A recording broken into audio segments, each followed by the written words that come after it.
Comme le péché. Et l'homme ne pouvait pas et ne peut pas de lui-même vaincre ce problème qui est le péché. C'est la raison pour laquelle Jésus a été libéré, il est venu et il est mort sur la croix afin que nous puissions avoir la vie et que nous puissions avoir la force de vaincre le péché. Je ne viens pas vous présenter une religion parce que la religion c'est l'ensemble des dogmes que l'homme essaie de mettre en pratique dans le but d'atteindre Dieu. Mais moi je vous présente une relation et je vous présente une personne avec qui vous pouvez avoir une relation. Et cette personne c'est Jésus-Christ qui vous aime d'un amour éternel, qui vous aime d'un amour inconditionnel. Ça ne dépend pas de vos imperfections. Peut-être vous avez des failles, vous avez des défauts, vous êtes un humain, mais malgré tout cela, Jésus-Christ vous aime. Alors peut-être vous revenez du travail, vous êtes fatigué.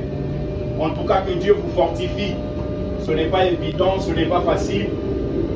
Mais n'oubliez jamais et posez-vous toujours cette question: où est-ce que vous allez passer votre éternité? Parce que l'homme est vulnérable face à la mort. On a connu des gens qui étaient puissants.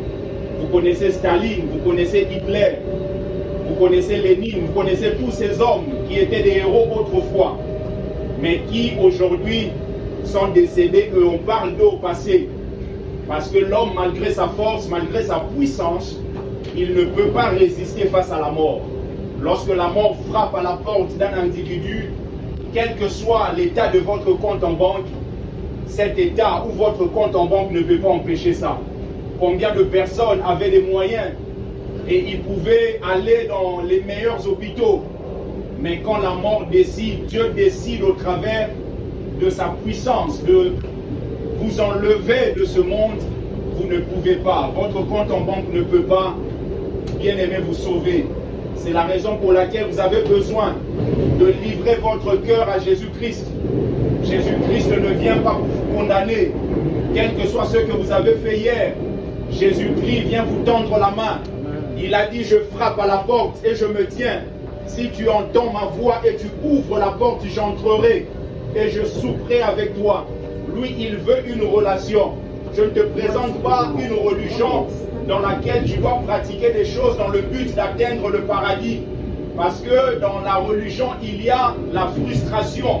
Parce qu'à chaque fois, vous allez toujours être dans l'incertitude.